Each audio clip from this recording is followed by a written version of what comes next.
બાકી લોકોને વિડીયો મોકલાવી દઈશું. એટલે આપણે ચાલુ કરીએ. Good morning. By the way, કોઈ કમેન્ટ કરજો, કોઈનાથી થતી હોય તો ખબર પડે કે બધાને ઓકે સંભળાય છે, દેખાય છે. ગુડ મોર્નિંગ, જે બી મેસેજ કરવો હોય. એટલે જોઈ લો કે ક્યાં કમેન્ટ કરવાની હોય, તો કોઈ ક્વેશ્ચન હોય તો તમે પૂછી શકો. ના દેખાય તો કોઈ વાંધો નહીં, આપણે ક્વેશ્ચન આન્સરની બી જરૂર નથી. We can just talk about it. But yeah, I think will start now. તો આજે આપણે એ વાત કરવાની છે કે ભાઈ વેઇટ લોસ આપણે કરીએ છીએ અત્યારે, અને બધી બહુ વસ્તુઓ માર્કેટમાં ચાલે છે, રાઈટ? કે ભાઈ આ દવાઓ લેવાની, કોઈક એક્ટરે એ વસ્તુ દવા લઈને, ઘણી કંપનીઓ છે જે એમના પાવડર વેચતી હોય છે, ન્યુટ્રિશન્સ વેચતી હોય છે, અને એમાંથી મોટાભાગની વસ્તુઓમાં આપણને કંઈ એટલો ઇન્ટરેસ્ટ નથી, અને એ વસ્તુઓ ના કારણે જે રિઝલ્ટ આવતું હોય છે, એ મને લાગે છે એ વસ્તુઓ જ્યાં સુધી ચાલુ રાખો ત્યાં સુધી આવતું હોય છે, અને ઘણી બધી વસ્તુઓની સાઈડ ઇફેક્ટ બી થતી હોય છે. એટલે આપણે આ જે મૂવમેન્ટ ચાલુ કરી છે એમાં એ છે કે તમે લાઈફસ્ટાઈલ થ્રુ વેઇટ લોસ કેવી રીતે કરી શકો. કારણ કે વેઇટ આપણું જે વધ્યું છે એ વધ્યું છે કેમ? કારણ કે આપણી લાઈફસ્ટાઈલ્સના કારણે, રાઈટ? કે ભાઈ પહેલાં જે લોકોની જીવનશૈલી હતી અને અત્યારે છે એમાં ઘણો બધો ફરક છે, આપણે આગળ જોઈશું. પણ એક વસ્તુ મગજમાં પહેલાં ફિટ કરી દઈએ, આગળ આપણે જઈએ એ પહેલાં, કે જે બી માણસો શોર્ટકટ શોધી રહ્યા છે ને, કે મારું 2 અઠવાડિયામાં વજન ઉતરી જાય, કે મહિનામાં વજન ઉતરી જાય. 2 અઠવાડિયામાં વજન વધ્યું નથી તો 2 અઠવાડિયામાં વજન ઉતરવાનું નથી. અને જો એટલી જલ્દી ઉતારવા જઈશું તો કંઈક શોર્ટકટનો યુઝ કરીને કરીશું, અને શોર્ટકટથી કદી કોઈનો ફાયદો થયેલો નથી, બરાબર? એટલે સૌથી પહેલાં આપણે માઇન્ડસેટ ચેન્જ કરવાનું છે કે ભાઈ I want to lose weight. આપણે બધાને જ કહીએ ભાઈ મારે વજન ઉતારવું છે, મારું વજન ઉતારવું છે. એના કરતાં કે ભાઈ I want to change my lifestyle, કે મારી અત્યારે જે લાઈફસ્ટાઈલ થઈ છે એ વસ્તુ મારે ચેન્જ કરવી છે, જેના કારણે વજન તો ઉતરશે જ, પણ વજન ઉતરવું એક સાઈડ ઇફેક્ટ હશે સારી લાઈફસ્ટાઈલ જીવવા માટેની, અને એ કઈ રીતે જીવી શકાય આપણે આગળ જોઈશું. તો સૌથી પહેલાં આપણે એક વસ્તુ કમ્પેર કરીએ કે અત્યારે આપણી જનરેશનમાં જે ઓબેસિટી રિલેટેડ ઇશ્યુઝ છે એ પહેલાં નહોતા. અને કેમ નહોતા? કે આપણે અત્યારે જે જીવીએ છીએ ને એમાં તમે જોજો, જે બી માણસો આઈટી હોય, અકાઉન્ટિંગ હોય, કે મોટાભાગની જોબ જેની અંદર આપણે કમ્પ્યુટર સામે બેસવાનું હોય, 8 થી 10 કલાક આપણે ચેરમાં બેસીએ છીએ દિવસના. એ અત્યારનું એક નોર્મલ થઈ ગયું છે ઘણા બધા લોકો માટે, રાઈટ? પછી આપણે ડાઇનિંગ, રાઈટ? હવે તમે જોયું હશે કે જૂની એડવર્ટાઇઝ એક આવતી હતી કે જેમાં પેલો રાત્રે ફ્રિજની એડ હતી, કે રાત્રે ફ્રિજ ખોલીને ખાવા જાય ને તો એની વાઈફ પકડી લે કે ભાઈ આટલી રાત્રે ફ્રિજ ખોલે છે તું, અને અત્યારે આપણે 10 વાગે ખાવું, આઈસ્ક્રીમ ખાવો, કે રાત્રે થોડી ભૂખ લાગી તો નાસ્તો કરી લેવો, એક નોર્મલ થઈ ગયું છે, રાઈટ? અને એમાં સ્પેશિયલી ચલો તમે 10 વાગે નહીં, 8-9 વાગે બી ખાતા હોય, પણ સ્ક્રીન આપણે જોઈએ છે કે ભાઈ ફોનમાં કાં તો ઇન્સ્ટા જોતા હોઈએ, કાં તો ટીવી જોતા હોઈએ. એનાથી શું થાય છે કે હવે તમે ટીવી જોતા હોય, ઘણીવાર કોઈ બોલાવતું હોય ને તો તમને ખબર ના પડે કે બોલાઈ રહ્યું છે, રાઈટ? કારણ કે તમારું ધ્યાન ટીવીમાં હોય. એ જ રીતે જ્યારે તમને તમારું બોડી સિગ્નલ આપે છે કે ભાઈ હવે પેટ ભરાવા આવ્યું છે કે ભરાઈ રહ્યું છે, એક તો એ બી ડિલેમાં ચાલતું હોય. તમારું એકચ્યુઅલી પેટ ભરાય અને તમને ખબર પડે કે ભરાઈ ગયું છે, એનો ડિલે ચાલતો હોય. એમાં બી તમારું ધ્યાન બીજે હોય, સ્ક્રીન જોતા હોય, તો એનાથી તમને ખરેખરમાં જેટલી ભૂખ છે એનાથી તમે વધારે જ ખાઈ લો છો, રાઈટ? અને ત્રીજી વસ્તુ ચેન્જ થઈ જાય કે ભાઈ આપણે ડેડ ફૂડ બહુ ખાઈએ. ડેડ ફૂડ એટલે કેવું કે પ્લાસ્ટિકની અંદર આવતું હોય, કે ફ્રોઝન કરેલું હોય ને એને પછી ગરમ કરીને ખાતા હોઈએ એવું, કે ચિપ્સ છે, કે પ્લાસ્ટિકની બોટલમાંથી સોડા પીતા હોય, કે બધી વસ્તુઓ, રાઈટ? એ એટલી બધી પહેલાં નહોતી. પહેલાંની લાઈફસ્ટાઈલ કેવી હતી કે ભાઈ 12 કલાક તો નોર્મલ મૂવમેન્ટ થતું. લોકો ખેતી કરતા, ખેતી ના કરતા હોય તો એક ચાલવાનું કે એક જગ્યાએથી બીજી જગ્યાએ જવાનું એકદમ નોર્મલ હતું. અત્યારે આપણે કોઈ સ્ટોરમાં જવું હોય તો બી ચલો ગાડી લઈને જતા રહીએ, કાં તો ઉબર કરી લઈએ, કાં તો ઓનલાઈન ઓર્ડર કરી દઈએ. પહેલાં એવું નહોતું. પહેલાં ભાઈ કંઈ લેવા જવું હોય તો તમારે એટલું ચાલીને આવવું પડે, તો એટલી તમારી એક્સરસાઇઝ થઈ જતી હતી, કે મૂવમેન્ટ એટલી થઈ જતી હતી. પછી તમે તમારા દાદા દાદી કે એમનાથી આગળવાળાની લાઈફસ્ટાઈલ જોશો ને તો લાઇટો બી નથી 7-8 વાગ્યા પછી. રાત્રે ઘણીવાર લાઇટો બી જતી રહેતી હતી, કે લાઇટો હતી જ નહીં અમુક લોકોના ટાઈમમાં, રાઈટ? કે અમુક ગામડામાં રહેતા હોય ત્યારે. તો શું કરવું પડે કે ભાઈ સૂરજ હોય ત્યાં સુધીમાં જ આપણે જમી લેવું પડે. એટલે અંધારામાં તો ખવાય નહીં 8-9 વાગ્યા પછી. એટલે 7 પહેલાં જે ખાતા હતા એ ખાઈ લેતા હતા. અને અત્યારે આપણે ખાવાનો ટાઈમ એવો ફિક્સ નથી રહ્યો. અને ત્રીજી વસ્તુ કે ભાઈ મોસ્ટલી લાઇવલી ફૂડ હતું. ઘણા લોકોને ફ્રીજ બી નહોતું, કે વસ્તુઓ ફ્રીજમાં મૂકી રાખીને પછી આપણે મોડા ખાઈએ. તો જે બી આજે શાકભાજી આવ્યા હોય, ઘઉં આવ્યો હોય, જે બી વસ્તુ ખાતા હતા, એ ઓલમોસ્ટ લાઇવલી ફૂડ હતું કે ભાઈ ખેતરમાંથી આવ્યું હોય કાં તો એવું હોય કે જે પેકિંગ માં નથી કે પેકેજ કરેલું ના હોય, રાઈટ? એ વસ્તુ આખી ચેન્જ થઈ ગઈ છે અત્યારે. તો એમાંથી આપણે શું શીખવાનું એ આપણે આગળ જોઈશું. પણ પહેલાં એક 2-3 વસ્તુઓ જોઈ લઈએ કે ભાઈ આપણે ફેલ કેમ જઈએ છીએ વેટ લોસ કરવા માટે. અને એ સાયન્સ શું છે બેડ હેબિટનું, રાઈટ? તો સૌથી પહેલી વસ્તુ કે લેક ઓફ અકાઉન્ટેબિલિટી. કે અત્યારે રાત્રે ખાવું એક નોર્મલ વસ્તુ થઈ ગયું. કોઈ તમને આમ જજ એટલું બધું નથી કરી રહેતું હતું. પછી 9:30 વાગે તમે ખાવા બેઠા હોય કે આઈસ્ક્રીમ ખોલ્યું હોય, હા, ચાલ લાય હું બી ખાઉં. આપણે પાર્ટનર જોડે હોય કે ઘરમાં કોઈ જોડે હોય તો, રાઈટ? એવું કોઈ અકાઉન્ટેબલ રાખવાવાળું નથી રહેતું કે જે તમે સવારે શું ખાધું, તમે આપણી જે અમુક હેબિટ ડેવલપ કરાવીએ છીએ, એ બધી વસ્તુઓ તમે કરી કે નહીં, એવું કોઈ ચેક કરવાવાળું નથી હોતું જનરલી, રાઈટ? હવે કેવું હોય કે કોઈ એવો માણસ હોય ને કે 100ની નોટ જોઈ હોય 4 રસ્તા ઉપર, તો એ જનરલી ના પિકઅપ કરે જો 4 રસ્તામાં આજુબાજુમાં ભીડ હોય તો, રાઈટ? કે ભાઈ કોક જોશે કે હું આવી રીતે નીચે પડેલી કોકની નોટ પિક કરું છું. પણ હવે તમે એકદમ રેગિસ્તાનમાં હોય, કોઈ આજુબાજુમાં ના જોવાનું હોય અને 100ની નોટ તમને ત્યાં મળી હોય, 99% લોકો ઉપાડ લેશે કે ભાઈ કોઈ જોઈ નહીં રહ્યું ને. મતલબ કે આપણને ખબર છે કે ખોટું છે, પણ જ્યારે કોઈ એકાઉન્ટેબિલિટી ના હોય, કોઈ જોઈ ના રહ્યું હોય, ત્યારે એ વસ્તુ આપણે કરી દેતા હોઈએ છીએ. તો એક એ છે કે ભાઈ આપણે જે બિહેવિયર આપણું જે પેદા કર્યું છે એક નોર્મલ છે અને કોઈને આપણે એવી સિસ્ટમ નથી કે જેમાં એમને અપડેટ કરે કે ભાઈ મેં અત્યારે આ ખાધું કે આ પીધું, રાઈટ? તો એક એ વસ્તુ છે. બીજી વસ્તુ છે ડિહાઇડ્રેશન ટ્રેપ. ડિહાઇડ્રેશન ટ્રેપમાં કેવું હોય કે તમને ઘણીવાર થતું હશે કે મને આ ખાવાની ક્રેવિંગ થાય છે કે મને અત્યારે ભૂખ લાગી છે, હમણાં ખાધું તો બી. ઘણી બધી વાર એ ભૂખ નથી હોતી. ઘણીવાર એ ખાલી થર્સ્ટ હોય છે, પણ તરસ લાગી હોય છે તમને કારણ કે તમે એટલું હાઇડ્રેશન બોડીને નથી પ્રોવાઈડ કર્યું. એટલે તમારા બોડીને એવું લાગે કે ભાઈ કંઈક જોઈએ છે, રાઈટ? અને મોટાભાગના કેસમાં એવું હોય છે કે ભાઈ તમે પ્રોપર હાઇડ્રેટેડ હોય, પ્રોપર તમે ઊંઘ પૂરી કરી હોય, તો તમને એટલી બધી ક્રેવિંગ ના થાય, એટલી બધી ભૂખ નથી લાગતી હોતી. તો ઘણીવાર તરસ લાગી હોય પણ આપણને ભૂખ લાગી છે એવું સમજીને આપણે વધારે ખાઈ લઈએ છીએ.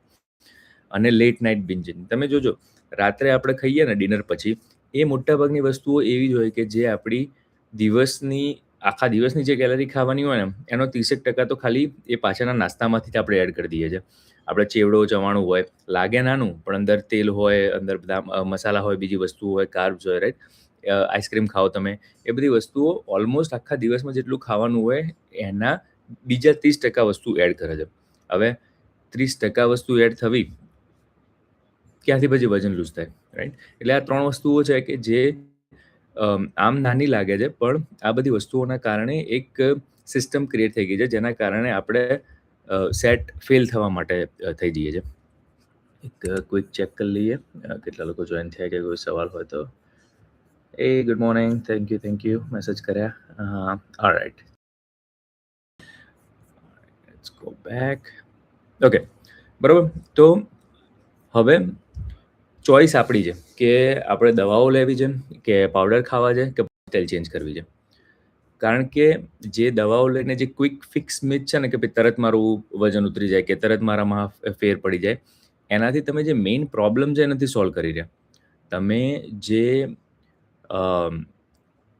પ્રોબ્લેમ છે ને એને હાઈડ કરી રહ્યા છો બીજી બધી વસ્તુઓથી. પ્રોબ્લેમ એ છે કે તમે રાત્રે ખાઓ છો નથી ખાવાનું. પ્રોબ્લેમ એ છે કે તમે એવી વસ્તુઓ ખાઓ છો કે જે તમારા શરીર માટે નથી સારી. પ્રોબ્લેમ એ છે કે તમે હાઇડ્રેટેડ નથી રહેતા. પ્રોબ્લેમ એ છે કે તમે ચાલવા નહીં જતા. એ બધી પ્રોબ્લેમ છે કારણ કે નોર્મલ હ્યુમન બોડી એવી રીતે ડિઝાઇન થઈ કે આ બધી વસ્તુઓ જરૂરી છે. પણ હવે આપણે સહુલિયતના નામે એકદમ લેઝી થઈ ગયા છે કે ભાઈ અમુક વસ્તુઓ નથી કરવી. અને એનું સોલ્યુશન પછી દવાઓ કે પાવડર કે એ બધું વિચારીએ છીએ આપણે, રાઈટ? ઘણી વસ્તુઓ જેના તમે જાતે ગૂગલ કરવું હોય તો એ કરજો કે ઘણા કેસમાં 30 મિનિટ ચાલો ને તમે, it's as effective as medication for blood sugar. કે બ્લડ શુગર જેનું હાઈ થતું હોય ને એ લોકો જે દવા લેતા હોય ને એની જે અસર થાય છે એટલી 30 મિનિટ ચાલવાથી થતી હોય છે ઘણા બધા લોકોને, રાઈટ? એવું નહીં કે 100% લોકોને, પણ મોટાભાગના લોકોને જેને અમુક લેવલથી વધારે નથી થઈ ગયું એ બધાને તો આ ઇક્વલ અસર થાય છે. પણ આપણે 30 મિનિટ નથી ચાલુ, દવાઓ લઈ લઈએ, રાઈટ? અને દરેકની એ સિચ્યુએશન જુદી હોય, એટલે તમને કોઈ મેડિકલ કન્ડિશન હોય તો ડૉક્ટરને પૂછીને કરજો. પણ આ એક વસ્તુ છે કે જેનાથી અસર થાય છે લોકોને, અને મેડિકલી પ્રૂવન વસ્તુ છે.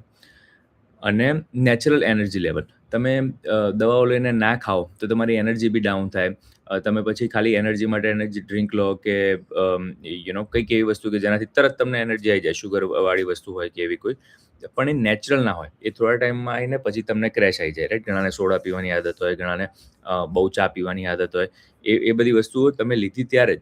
પણ તમે નોર્મલ જે પ્રોપર ડાયટ ખાવાનું હોય, પ્રોપર હાઇડ્રેશન હોય, પ્રોપર ઊંઘ લીધી હોય, એ બધી વસ્તુઓ રાખો તો નેચરલી તમારું જે એનર્જી લેવલ છે એ હાઈ રહે, રાઈટ? એટલે ચોઈસ આપણા ઉપર જ છે કે આપણે શોર્ટકટ શોધવા છે કે પછી લાઈફસ્ટાઈલ ચેન્જ કરવી છે જે આપણે બગાડી કાઢી છે. અને વજન ઉતારવા પાછળ બહુ ઓબ્સેશન ના કરી દેશો. મેં એ જોયું છે કે ભાઈ મારે પાતળું દેખાવું છે. પાતળું દેખાવું છે બરોબર છે. મે બી તમને એનાથી કોન્ફિડન્સ વધશે, સારું ફીલ થશે, એ બધું બરોબર. પણ ખોટા રસ્તે શોર્ટકટથી નહીં. આ એવી રીતે લૂઝ કરવાનું કે જેનાથી બીપી અને હાર્ટ હેલ્થ જે હોય, રાઈટ? એના ઉપરનું વજન કેવી રીતે હું ઘટાડું, રાઈટ? એના ઉપર તમારે ફોકસ કરવાનો હોય કે એ થિંક કરવાનું હોય. પછી ડાયાબિટીસ કંટ્રોલ લોકો કરતા હોય છે, રાઈટ? ઇન્સ્યુલિન રેઝિસ્ટન્સનું રિવર્સલ કરી દેતા હોય છે, શુગર સ્પાઇકને કંટ્રોલ રાખતા હોય છે કે ભાઈ પ્રોપર ખાવાનું, પ્રોપર એક્સરસાઇઝ કરીને. પછી હોર્મોનલ બેલેન્સ રાખવાનો ટ્રાય કરતા હોય છે, બધી જે હેબિટ આપણે ઇમ્પ્લિમેન્ટ કરીએ છીએ એનાથી. અને મેન્ટલ ક્લેરિટી રહે, રાઈટ? કે ભાઈ પ્રોપર ખાધું હોય, બહુ ઓવર ઇટિંગ ના કર્યું હોય, પ્રોપર ઊંઘ પૂરી કરી હોય, પ્રોપર બરોબર ચાલ્યા હોય, સવારે હાઇડ્રેટેડ હોય, તો મેન્ટલ ક્લેરિટી બી રહે. આ બધી વસ્તુઓ ફાયદા થાય છે સારી લાઈફસ્ટાઈલ ક્રિએટ કરવાના. અને weight loss is just side effect કે ભાઈ આવી હેલ્ધી લાઈફ જીવીએ છીએ જેના કારણે આ બધી વસ્તુઓ બેટર થઈ રહે છે. એની એક સાઇડ ઇફેક્ટ છે કે ભાઈ ઓવર જે ફેટ સ્ટોરેજ થઈ ગયું હોય એ ઓછું થઈ જાય છે અને બોડી લાઇટ ફીલ કરે છે અને એક બોડીનું હીલિંગ પ્રોસેસ ચાલુ થાય છે, રાઈટ? તો થિંક ખાલી એ નહીં કરો કે ભાઈ પાતળા દેખાવાનું. થિંક એ કરો કે હેલ્ધી લાઈફસ્ટાઈલ ક્રિએટ કરવાની છે જેનાથી આ બધા પ્રોબ્લેમો ના આવે અને હોય તો સોલ્વ થવાની દિશામાં જવાનું ચાલુ કરે. અને વેઇટ લોસ થવું એક એની સાઇડ ઇફેક્ટ છે. અને અત્યારે ઘણા લોકો હોય છે કે સવારે ઉઠે ત્યારથી એક તો બ્લોટેડ ફીલ કરતા હોય, કાં તો રાત્રે મોડા ખાધું હોય એટલે એવું ફીલ કરતા હોય કે ઊંઘ પૂરી ના થઈ હોય, રાઈટ? પણ એવું ઇમેજિન કરો કે લાઈફસ્ટાઈલ હું એવી ક્રિએટ કરી દઉં કે સવારે ઉઠું, એક તો એલાર્મ વગર ઉઠી જવાય. પ્રોપર ઊંઘ પૂરી થઈ હોય, એલાર્મ વગર તમે ઉઠી શકો. ફીલિંગ લાઇટ એન્ડ રેડી કે ભાઈ ચલો ઉઠી ગયા. ઘણીવાર મોર્નિંગમાં લોકોને 1-2 કલાક લાગતા હોય છે, સ્લગિશ ફીલ કરતા હોય છે. ઘણા મોર્નિંગ પર્સન નથી હોતા, પણ ઘણાને એટલે હોય છે કે ભાઈ આપણું ઓવરવેટ હોઈએ કે રાત્રે મોડા ખાધું હોય કે એ ટાઈમ ના હોય. જોઈન્ટ પેનનું સ્ટેટિસ્ટિક છે, રાઈટ? કે ભાઈ તમે 1 કિલો વજન તમારું વધે તો લોડ પડતો હોય, રાઈટ? તો એ બધી વસ્તુઓ વજન અને હેલ્થ ફીલ થતું, એલાર્મ વગર ઉઠી ગયા, શરીરનું સ્ટમક હેવી ફીલ નથી થતું, રાઈટ? આ પોસિબલ છે લાઈફસ્ટાઈલથી જ. હવે આપણે જે બી પ્લાન કરાતા હોય છે અને કોઈ પ્રોગ્રામ ના જોઈન કરો તો એ કોઈ વાંધો નથી. આ ખાલી તમારી લાઈફમાં ઇમ્પ્લિમેન્ટ કરજો. ઘણો ફરક પડી જશે. સૌથી પહેલાં સવારમાં ચિયા સીડનું પાણી, બરાબર? ચિયા સીડ એટલે રેકમેન્ડ કરીએ છીએ કે ભાઈ એ કિડની ફ્લશ કરી દે, જમ્પ સ્ટાર્ટ તમારું ડાયજેશન કરી દે. પણ ઘણા લોકોને ચિયા સીડમાં બ્લોટેડ ફીલ થતું હોય છે, તો બીજા 3-4 વસ્તુ આપણે ઓપ્શન આપતા હોઈએ છીએ, રાઈટ? પણ જો આ હોય તો સવારે ચિયા સીડ. અને હું શું કરું, ચિયા સીડવાળો ગ્લાસ તો પીવું છું, પણ જોડે એક ગરમ ગ્લાસનું પાણી એ પી લઉં છું. થોડું વોર્મ વોટર પીધું હોય ને તો that help with the digestion process, બરાબર? પછી સેકન્ડ વસ્તુ કે દિવસમાં 30 મિનિટ તો ચાલવાનું જ, અને કોન્સ્ટન્ટ ચાલવાનું. એવું નહીં કે 5 મિનિટ અત્યારે ચાલ્યા, 5 મિનિટ થોડી વાર રહીને. અનલેસ કે કોઈ હેલ્થ ઇશ્યુ હોય કે ટીચરના પ્રોબ્લેમ હોય ને ના ચાલી શકતા હોય તો બેને મને વસ્તુ છે. પણ જો ચાલી શકતા હોય તો 30 મિનિટ સળંગ ચાલવાનું. કારણ કે કન્ટિન્યુઅસ ચાલો ને તો પહેલાં 5 મિનિટમાં કે બીજી અસર થાય, બીજી 10 મિનિટમાં બીજી અસર થાય. એ રીતે તમારી પ્રોપર એક્સરસાઇઝ કે પ્રોપર વસ્તુઓ થઈ શકે. અને ચાલવાનું કેમ, બીજા બધા વસ્તુઓ વેટ લોસ માટે તમે કરી શકો, રાઈટ? રન કરી શકો કે જીમમાં કરી શકો ને બધી વસ્તુ થતી હોય છે.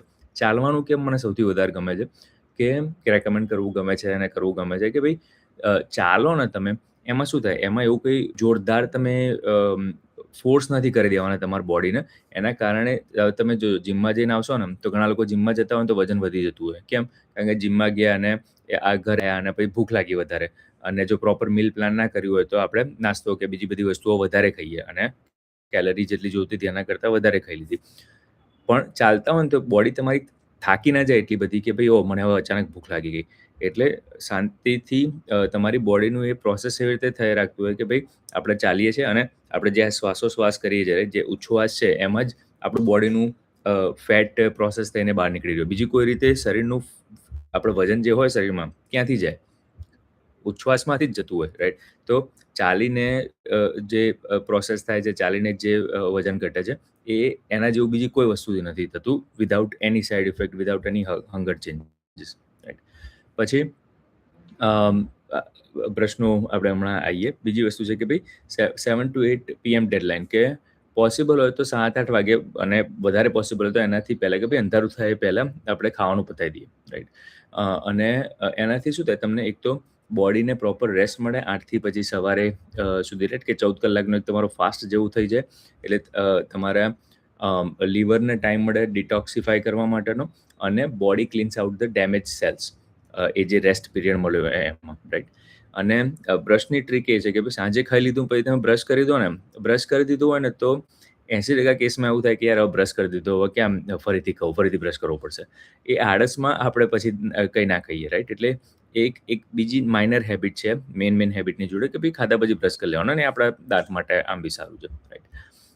અને જોઈન્ટ અને ઇન્ફ્લેમેશન રિકવરી, એટલે લેસ વેટ હોય, ક્લીન ખાવાનું ખાતા હોય તો જોઈન્ટ પેન ઉપર બી અસર થતી હોય. તો આ બેઝિક વસ્તુઓ આપણે ફોલો કરાવીએ છીએ. ખાલી ફરક એ પડે છે કે ભાઈ કોઈ એકાઉન્ટેબિલિટી માટેનું હોય, જો ગ્રુપ હોય તો તમારા જોડે જે બધા હોય એ લોકો કરતા હોય એટલે તમને બી ફોટો મોકલવાની ઈચ્છા થાય વોટ્સએપ ગ્રુપની અંદર, ભાઈ મેં આજે આ ખાધું, કે મેં ચિયા સીડ પી લીધું છે, કે આજે હું અત્યારે ચાલવા ગઈ હતી કે ગયો હતો, રાઈટ? અને એમ પેલું ઇનર સર્કલ છે એની અંદર તો તમે જો 2 દિવસ રિપ્લાય ના કરો, 1 દિવસ રિપ્લાય ના કરો, તો કોચ જ તમને એમ પિંગ કરે કે ભાઈ શું કર્યું આજે, ખાવામાં લોચો માર્યો, કે સવારે પાણી નથી પીધું, કે ચાલવા નતા ગયા, and that helps you create that momentum. અને આપણે વેટ લોસ કરવો કેમ છે એ બહુ જરૂરી છે. ઘણા લોકો મારે ચાલુ કરવો છે, પણ થોડી વાર કે થોડા ટાઈમ પછી જતો રહે છે, કારણ કે એમનો વાય સ્ટ્રોંગ નથી હોતો, કે ભાઈ કેમ મારે કરવો છે, રાઈટ? તમે એમ વિચારો કે મારે ખાલી પાતળું થવું છે. ઘણીવાર એટલું બધું મોટિવેશન નથી હોતું કે ભાઈ પાતળું થઈને શું, અત્યારે તો ઘેર જ છું ને, રાઈટ? બહાર મારે ક્યાં જવાનું છે, મારે કોને બતાવવાનું છે? પણ તમે એવું મોટિવેશન રાખો ને કે યાર હું ઘરડો થઉં ત્યારે મારે કોઈના ઉપર બર્ડન નહીં બનવું, રાઈટ? મારે હેલ્ધી લાઈફસ્ટાઈલ કરવી છે, મારે ઓલ્ડ એજમાં કોઈના ઉપર બર્ડન નથી બનવું. પછી મારે કોન્ફિડન્સ વધારવો છે. ઘણીવાર તમે જોજો કે જે તમે પાતળા હતા ત્યારે કોઈ મીટિંગમાં કે ઇન પર્સન ગેધરિંગમાં જતા હતા વર્સિસ ઓવરવેટ થઈએ તો ઘણા લોકોને કોન્ફિડન્સ ઉપર અસર થતી હોય છે. બધા નથી થતી હોતી, અને સારું જ નથી થતી હોતી, પણ ઘણાને થતી હોય છે કે ભાઈ if you don't feel good, if you don't look good, તમારી નજરોમાં નથી લેવી અત્યારે કે ફ્યુચરમાં. અમારે હેલ્ધી લાઈફસ્ટાઈલ એવી રાખવી છે કે રાઈટ, કે એ આ બધા રીઝન છે ને, કે કેવી લાઈફ હું જીવી શકું, દેટ્સ અ બિગર રીઝન દેન કે ભાઈ ઓકે. એટલે આપણે મેઇન GujaratiWeightLoss.com કે ભાઈ હેબિટ બેઝડ અકાઉન્ટેબિલિટી રાખીએ, કે કોઈ જોતું ના હોય તો ઓલ્ડ હેબિટ, જે જૂની ખરાબ હેબિટો છે એ ફટાફટ પાછી આવી જતી હોય. અને યુ હેવ ક્વેશ્ચન કે ભાઈ are you ready to live happy, healthy અને ફ્રેશ. અને જે કર્યું બધું જાતે કરી શકતા હોય તો જાતે કરો. કોઈને ફોર્સ નથી કે ભાઈ પરચેસ કરો કે પ્રોગ્રામમાં જોડાઓ. ના કરી શકતા હોય તો હેલ્પ કરવા માટે ટીમ છે, બરાબર? અને આની ડિસ્ક્રિપ્શનની અંદર કે GujaratiWeightLoss.com જશો ને તો ત્યાં તમને એક એપ્લિકેશન બી મળશે, જેની અંદર તમને બધી વસ્તુઓ જે આપણે કીધી એ યાદ કરાવશે, કે ભાઈ સવારે ચિયા સીડ પાણી પીધું એનું નોટિફિકેશન આવશે, કે તમે ખાધું તું મીલ તમારે લોક કરવા હોય તો કરી શકો, ચાલવાનો જે તમે ટાઈમ નક્કી કર્યો હોય ત્યારે નોટિફિકેશન આવશે, સાંજે ખાવાનું બંધ કરવાનું છે એનું નોટિફિકેશન આવશે, અને કલાક પહેલાં કે 2 કલાક છે તમારે જે ખાવું એ ખેલો એનું નોટિફિકેશન આવશે. એટલે એ બધી વસ્તુઓ, અને અત્યારે ફ્રીમાં છે એ એપ્લિકેશન, તમે યુઝ કરી શકો છો. અને વોટ્સઅપ કમ્યુનિટી અને ઇનર સર્કલ કોચિંગ પ્રોગ્રામ્સ છે, પણ આપણે વધારે ડિટેલમાં નથી જવું. મેઇન વસ્તુ એ આખા વેબિનારમાં હું તમને સમજાવવા માગું છું કે just focus on healthy lifestyle. એવું શોર્ટકટ કરીને કે એવી વસ્તુઓ કરીને નહીં કરો કે જેનાથી સ્ટોપ શેરિંગ, કે જેનાથી થોડા ટાઈમમાં ઉતારી દો, એવી વસ્તુ થતી હોય છે. ઓકે. સવાલ છે કે રનિંગથી વેટ લોસ કેમ નથી થતું? એટલે હું બોલું એટલે તમે કહો છો ચાલવાથી બેટર થાય, કે તમે રનિંગ કરી રહ્યા છો અને નથી થઈ રહ્યું? હું બંનેના જવાબ આપી દઉં. તો ચાલવાથી એટલે બેટર કે ભાઈ રનિંગ કરો તો એનાથી, અને કંઈ ખરાબ નથી. રનિંગ તમને થતું હોય અને કરી શકતા હોય તો વેલ એન્ડ ગુડ. પણ ઘણા લોકોને એવું હોય છે કે ભાઈ રનિંગ કરીને આવે ને તો થાકી જલ્દી જાય. એનર્જી લેવલ એમનો પછી એમને રિકવર કરવા માટે વધારે ટાઈમ જોઈએ, કાં તો ભૂખ વધારે લાગે કરીને આવીને. તો કેલરી ડેફિસિટ જે આપણે ક્રિએટ કરવાનો હોય નથી થતું હોતું. પણ ચાલવામાં એ બધી આડઅસર નથી હોતી. એટલે ચાલવાનું વધારે રેકમેન્ડ કરું છું. ઓફકોર્સ રનિંગ કરવાથી બી વેટ લોસ થાય જ, પણ એ પ્રોસેસ થોડી બોડી ઉપર એ થોડી જુદી રહે, રાઈટ? અને જો તમે એવું કહેતા હોય કે તમે રનિંગ કરો છો ને તો બી વેટ લોસ નહીં થતું, તો ખાલી રનિંગ કરવાથી નહીં થવાનું, રાઈટ? આપણે બોડીમાં ઇન્ટેક કેટલું લઈએ છીએ, આપણું ડાયજેશન સિસ્ટમ કેવી છે, એ બધી વસ્તુઓ ઉપર અસર થઈને પછી એક્સરસાઇઝ એક વસ્તુ છે, રાઈટ? 3 વસ્તુઓ થવી જોઈએ પરફેક્ટ, તો હેલ્ધી લાઈફસ્ટાઈલ થાય. કઈ? કે ખાવાનું આપણું ક્લીન હોય. બીજી વસ્તુ કે ભાઈ ફિઝિકલ એક્ટિવિટી થતી હોય, કોઈ બી એક્ટિવિટી હોય, તમે દોડતા હોય, ચાલતા હોય, જીમમાં જતા હોય, અને પ્રોપર ઊંઘ પૂરી થતી હોય. આ 3માંથી એક બી વસ્તુ ના થાય ને, ઊંઘ બી ચલો પ્રોપર પૂરી ના થાય તો તમારું બોડી એવું કહે કે ભાઈ મારે અત્યારે ભૂખ લાગી છે, એટલે તમે વધારે ખાઈ લો. ઊંઘ બી પૂરી ના થઈ હોય તો બી, રાઈટ? એટલે એ 3 વસ્તુઓ અને લાઈફસ્ટાઈલના અમુક ચેન્જીસ આપણે ડિસ્કસ કર્યા એ એટલે જરૂરી છે. બીજો કોઈ સવાલ હોય તો કહો. બાકી ધીસ વોઝ વેબિનાર. હું તમને બધાના વિડીયો બી મોકલાવી દઈશ. ઈમેલની અંદર ચેક કરી લેજો. gujaratiweightloss.com કરીને સર્ચ કરશો એટલે ઈમેલ મળી જશે. હમણાં 1-2 કલાકમાં મોકલાવી દઈશ. બાકી થેન્ક યુ ફોર જોઈનિંગ. અને કંઈ બી સવાલ હોય ઇન્સ્ટા ઉપર મેસેજ કરજો, કોચ રિપ્લાય કરી દેશે. અને ડિસ્ક્રિપ્શનની અંદર એક લિંક બી હું મૂકી દઈશ કે જેમાં વોટ્સએપની લિંક છે, કે કોઈ કોચ જોડે તમારે ડાયરેક્ટલી ક્વેશ્ચન કરવો હોય તો બી કરી શકો છો. અને good luck. Let's create healthy lifestyle for us અને આપણી ફેમિલી માટે બી, રાઈટ? એક લાઈફ ની એક એવી વસ્તુ છે કે જે બીજું કોઈ નહીં કરી આપે. તમને કદાચ પૈસાની જરૂર હશે તો કોઈક આપી શકશે તમને. કંઈક બીજી કોઈ સ્કિલ શીખવી હશે તો બીજો આવીને શીખવાડી શકશે. પણ શરીર હેલ્ધી રાખવું, વેટ લોસ કરવું, એ તો આપણે જાતે જ વસ્તુ કરવી પડશે. બીજું કોઈ આવીને નહીં કરી જાય. ઓકે, ચાલો, take care. Thank you for joining અને મળીએ બીજા વિડીયોની અંદર.